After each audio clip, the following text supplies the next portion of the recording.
I don't really know where to start. I got this yesterday. It's still going to be a while until I get it injected, because they're saying that only one nurse can do it for me there. Or, well, the doctor left a note saying that Nikki should do my appointment, and apparently the next appointment with her isn't until the 10th of March. It's going to be 10 days, 17 hours and 59 minutes, because I'm cool like that. Then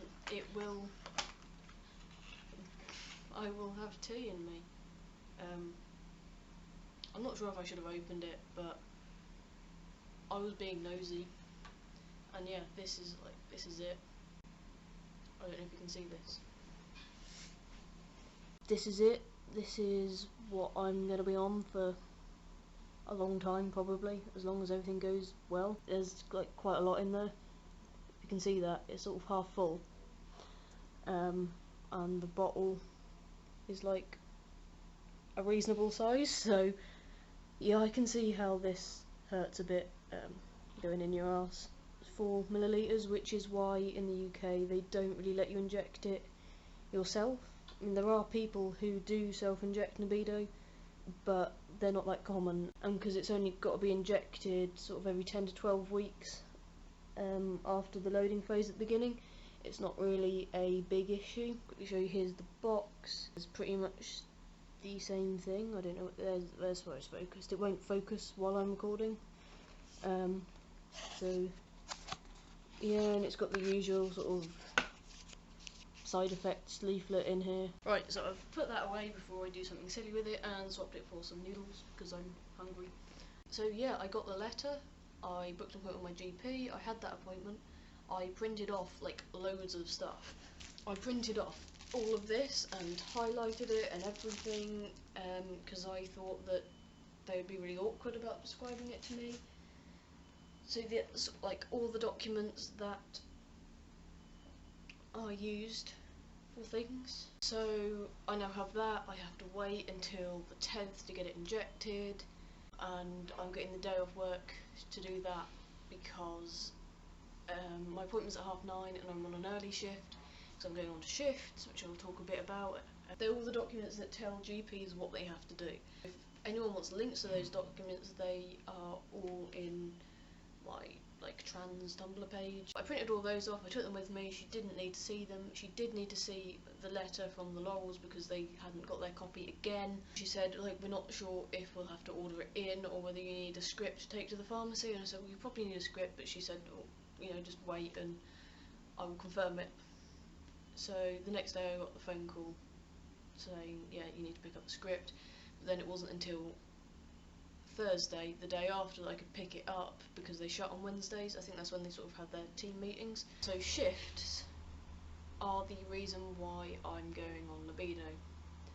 For probably the majority of my working life, I'll be doing shift work unless something drastic happens, which means that any other form of tea would probably be quite awkward for me. The Laurels only offer gel and Nebido, and gel has to be applied daily, and they prefer you to put it on in the morning because that's sort of when a cis male's testosterone peaks are highest, and some people can have issues sleeping, I think, if they have it at night. With doing shift work, there's not really a point where there's morning, or there won't be. Say, like if I'm on an early shift, I'll be getting up at 5 in the morning. If I'm on a late shift, I'll be starting work at 2 in the afternoon, but finishing work at 10 in the evening. So I won't be getting up at 5 if I'm going to bed at 10. And I don't know why I'd ever get up at 5 if I didn't have to. And then there's also night shifts, which are from 10 in the evening until 6 in the morning. So it wouldn't be very easy for me to have a consistent time that I would be applying this gel. That's why I don't think that's a very practical thing, although I would love not to have to rely on a doctor, well, a nurse, to keep injecting it for me. The other options which are available in the UK is Sustanon, which is injected sort of every 4 weeks roughly. You can learn to self-inject that, but the Laurels don't use it, they don't recommend it, even though it's actually the only one that's specifically licensed for use in trans people. It's a bit odd. They don't like the peaks and the troughs, and I would worry anyway that with shift work, because no week is the same. It's not like Monday to Friday, that I would lose track of the weeks. So yeah, that's my choice for Nebido, and it means I can forget about it sort of for long periods of time, which is ultimately what I want to be able to do. The reliance on doctors thing is something which is getting to me already. I go back down south for more training every couple of months for 3-week periods. It so happens that my second injection will be due when I'm right in the middle of when I'm supposed to be back down there, and I worry that I wouldn't get a temporary doctor to agree to have a nurse inject me, or that I wouldn't get an appointment in time, considering how long it's taken me to get an appointment up here. And I wouldn't want to be doing that, doing something which is important for my training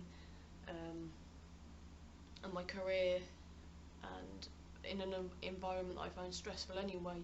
I wouldn't want to sort of not have my tea when it should be done when I'm down there, because that's really going to stress me out. What I'm planning to do, what I'm hoping they'll agree to let me do, is to travel back, say on the Monday night, have it done first thing on Tuesday, and then travel back by lunchtime, so I only miss half a day. I'm hoping that's what they will let me do. So yeah, I'm getting places. I'm still very sort of stressed out about not knowing exactly how things work, in terms of like doctor surgeries and GPs, and being away the time that I'm supposed to have my second shot. The instructor's not been clear on when to have my third shot, and talking to other guys who are on Nebido, they're saying various things. My letter is quite ambiguous, but it sort of alludes to one thing, but other people have seen that doctor, been told different things, so I'm going to have to get in touch with the Laurels about that. At least just to point out that the letter is a bit ambiguous. That's stressing me out. I'm less stressed out than I was yesterday, because I picked my tea up yesterday, but I didn't feel in a good place to make a video. I didn't really want to talk about it.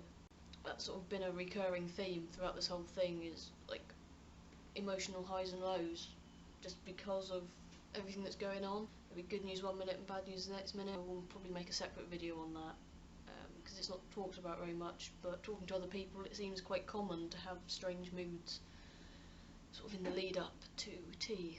Yeah, I'm probably not as happy as I thought I would be at this point, because it still doesn't feel like it's happening. It still feels like I'm part of the waiting game. You know, I've got this vial of liquid that looks completely innocent, sitting in my kitchen drawer, but I've got no way of getting it into me, and that's both frustrating and anticlimactic at the same time. It's a massive thing, you know. I have tea, and it was massive when I went to the pharmacy.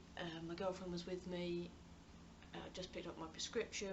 She said come back in 15 minutes, and we were just like, what? Because normally most pharmacies have to order it in because it's quite expensive, so I didn't think it would be here sort of until Monday. That was really surprising, but then afterwards I found out that the next appointment was the 10th, so that again was a bit of a... Yeah, there's still a lot to think about, but I am getting there. Yeah, it hasn't really sunk in yet, but I said I'd make a video, so I apologise for rambling, and I'm now going to eat my noodles.